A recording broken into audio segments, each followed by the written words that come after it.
नमस्कार, स्वराज एक्सप्रेस में आप सभी का स्वागत है। मैं हूं आपके साथ कविता पांडे। बुलेटिन की शुरुआत करेंगे जहां ज्ञानवापी के व्यास तहखाने में पूजा पाठ जारी रहेगा। इलाहाबाद हाईकोर्ट ने मुस्लिम पक्ष की याचिका पर पूजा पर रोक लगाने का आदेश जारी नहीं किया। इसके अलावा कोर्ट ने एडवोकेट जनरल को लॉ एंड ऑर्डर मेंटेन रखने का आदेश भी दिया है। इस मामले में अब अगली सुनवाई 6 फरवरी को होगी। इससे पहले गुरुवार को सुप्रीम कोर्ट ने व्यास तहखाने में पूजा पाठ रोकने से जुड़ी याचिका पर तत्काल सुनवाई से इनकार कर दिया था। सुप्रीम कोर्ट ने मुस्लिम पक्ष को पहले हाई कोर्ट जाने का सुझाव दिया था।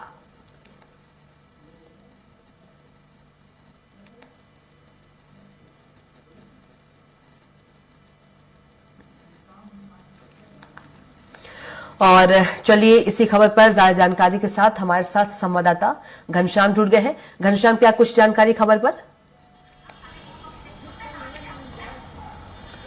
देखिए, जो मुस्लिम पक्ष गया था हाई कोर्ट का रुख किया था सुप्रीम कोर्ट के कहने के बाद, चूंकि इसके पहले बुधवार को देर रात यानी तकरीबन 3 बजे जो है मुस्लिम पक्ष वहां पे पूजा पाठ नहीं कराने को लेकर के सुप्रीम कोर्ट पहुंचा था। जिसके बाद सुप्रीम कोर्ट ने साफ तौर पे कहा था कि सबसे पहले आप निचली अदालत में जाए, आप बेसिक कोर्ट पे पहले जाए। अगर बेसिक कोर्ट अगर आपकी बात नहीं सुनती है, अगर उसके बावजूद आपको लगता है कि आपकी बातें नहीं सुनी गई है, तब आप हमारे पास आए। उसके बाद जो है कल मुस्लिम पक्ष हाईकोर्ट पहुंचा था। उन्होंने याचिका दाखिल की थी और पुनर्निरीक्षण को लेकर के उन्होंने याचिका दाखिल किया था। उन्होंने आज जब सुनवाई हुई तो मुस्लिम पक्ष ने कहा कि आनन फानन में जिलाधिकारी के द्वारा 7 दिन का वक्त दिया गया था, उसके बावजूद बहुत जल्दबाजी में वहां पे पूजा पाठ शुरू करा दिया गया। रात में आनन फानन में साफ सफाई की गई और उसको हिंदू पक्ष को सौंप दिया गया। हाईकोर्ट ने सुनवाई करते हुए दोनों पक्षों से सुझाव मांगे और सुझाव में उन्होंने साफ तौर पर उन्होंने कहा कि क्या आप लोग इस मामले में सुनवाई चाहते हैं। तो इस मामले में जो हिंदू पक्ष थी, वो हिंदू पक्ष ने कहा कि इसकी पोषणीयता पे कि आप मुस्लिम पक्ष के जो आदेश दिया, मुस्लिम पक्ष ने जो जिला कोर्ट के जो आदेश है उसके खिलाफ पोषणीयता ही नहीं बनती, यानी सुनवाई योग्य ही मुस्लिम पक्ष नहीं है कि इस मामले में सुनवाई हो। तो इसके बाद दोनों पक्षों को सुना और दोनों पक्षों को सुनने के बाद हाईकोर्ट ने बड़ा आदेश देते हुए साफ तौर पर कहा, जब तक 17 तारीख के आदेश को चुनौती मुस्लिम पक्ष नहीं देती है तब तक इस केस की सुनवाई की पूजा पाठ होगा कि नहीं होगा, हिंदू पक्ष के पास रहेगा ये एरिया यानी तहखाना रहेगा कि नहीं रहेगा, इस पे सुनवाई नहीं की जा सकती। सबसे बड़ी बात है कि 17 जनवरी को जिला अदालत की कोर्ट ने रिसीवर नियुक्त किया था जिलाधिकारी को। जिलाधिकारी को वो जो एरिया था उस एरिया को सौंप दिया था जिलाधिकारी को, उसका केयरटेकर बना दिया गया था।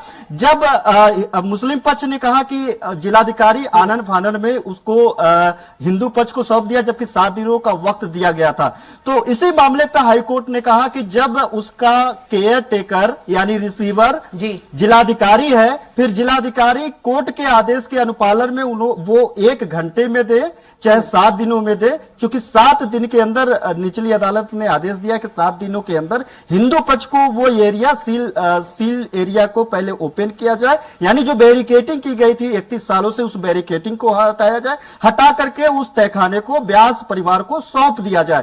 तो उन्होंने कहा था कि जब पहले तो इसके अगेंस्ट में आप जाइए कि रिसीवर जिलाधिकारी रहेंगे कि नहीं रहेंगे, उस मूल केस में पहले सुनवाई करिए। अगर उस मूल केस में अगर आप सुनवाई नहीं करते हैं तो जिस केस को लेकर के यानी पूजा पाठ को चुनौती को लेकर के अगर आप आए तो इसको सुनने का कोई औचित्य नहीं है।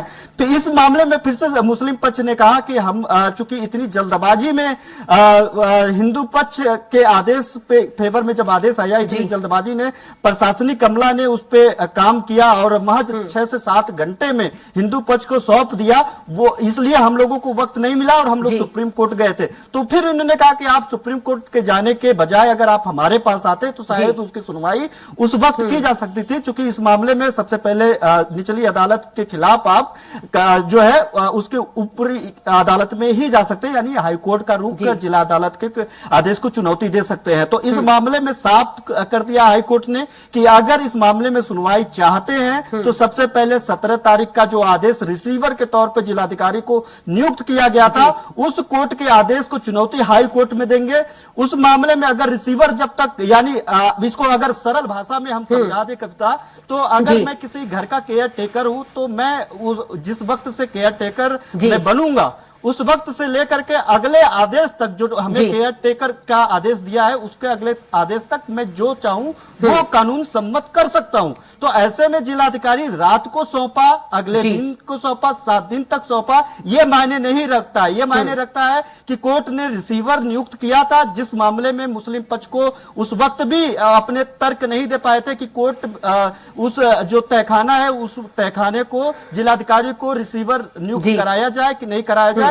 इसको लेकर के हिंदू पक्ष 17 तारीख को ही अपनी बात मनवाने में कामयाब हो चुका था हाई कोर्ट को, कि उस मामले को जिसमें ना जी। हिंदू पक्ष का कब्जा है ना मुस्लिम पक्ष का कब्जा है। ऐसे में 1992 से 93 से वहां पे पूजा पाठ जब बंद हुआ, उसके बाद से वो सील्ड एरिया है। ऐसे में मुस्लिम पक्ष उस पे कब्जा ना करे, इसलिए प्रशासनिक अमला को जी। उसका केयर टेकर बना दिया जाए, जिलाधिकारी को मुख्य रूप से उसका रिसीवर बना दिया जाए। तो ये मूल केस हुआ कि वो प्रॉपर्टी रहेगी किसके पास, तो जिलाधिकारी के पास थी। फिर इन्होंने साक्ष्य दिए कि 1993 तक हम लोगों ने पूजा पाठ किया, सोमनाथ व्यास जी इसके मुख्य पुजारी थे और व्यास जी के परिवार के पास ये तहखाना था। सोमनाथ व्यास जी के जो नाती हैं शैलेंद्र कुमार पाठक, उनके द्वारा ये याचिका दाखिल की गई थी। अब उनके याचिका पे पूजा पाठ की भी नियमित पूजन दर्शन पूजा पाठ और 5 टाइम का जो आरती है, उस आरती को लेकर के कोर्ट ने आदेश दे दिया। 7 दिन का आदेश दिया था कि 7 दिन में उसको सौंप दिया जाए। अब इसके खिलाफ गए कोर्ट ने जो है सरकारी अधिवक्ता को भी आदेश दिया है। उन्होंने कहा है कि जिलाधिकारी को ये किसी भी तरीके का एहतियातन कोई चूक नहीं होगी, सुरक्षा व्यवस्था मेंटेन रहेगी।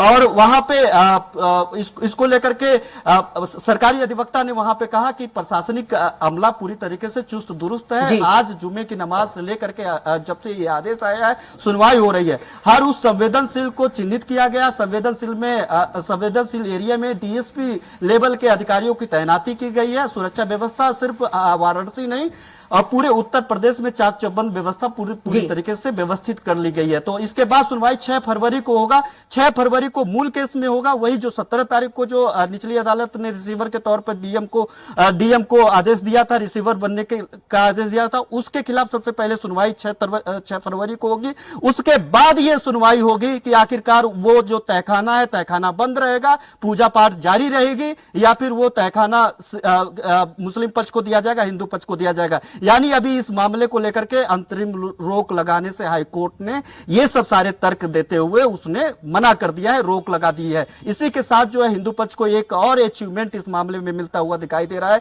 जो वो लगातार जो अपनी बातें कह रहा था, वो अपनी बात वो कि वहां पे तहखाने के अलावा 8 जो अन्य तहखाने हैं, इसको लेकर के भी मुस्लिम पक्ष ने कहा कि वहां पे पूरे 9 तहखाने हैं, एक तहखाने को दे देना और वहां पे पूजा पाठ शुरू करा देना, ये वर्शिप एक्ट 1991 का भी उल्लंघन है। तो ऐसे में उन्होंने तमाम तरीके का उन्होंने अपनी तरफ से बातें रखी, जिसको लेकर के हाईकोर्ट ने कहा कि जब इसकी सुनवाई निचली अदालत में साफ तौर पे हो चुकी है और उसमें आपने अपने तर्क दिए हैं, हिंदू पक्ष ने अपने तर्क दिए हैं, तो इस तर्क के बाद फिर से शुरुआती दौर से सुनवाई हम क्यों करें।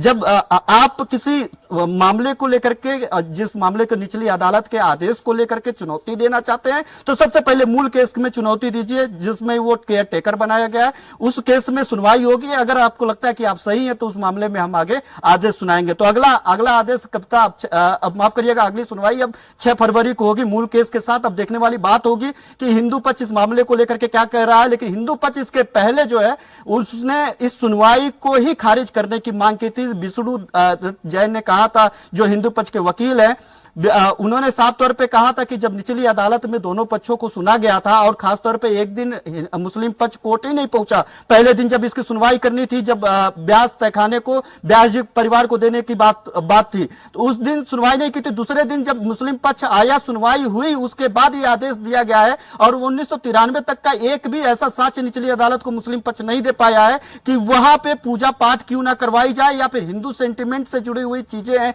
जो वहां पे मंदिर से जुड़ी हुई चीजें हैं, उस चीजों के अगेंस्ट में कोई एक ऐसा तथ्य मुस्लिम पक्ष नहीं दे पाया है जिससे यह साबित किया जा सके, या फिर यह विवाद अपवाद पैदा किया जा सकते हैं कि वहां पे हिंदू पक्ष का प्रतिबद्धता नहीं है, यानी स्वामित्व जो है वो हिंदू पक्ष का नहीं है। ऐसे मामले में इस केस की सुनवाई का जी बिल्कुल घनश्याम, तमाम जानकारी का आपका बहुत ही धन्यवाद।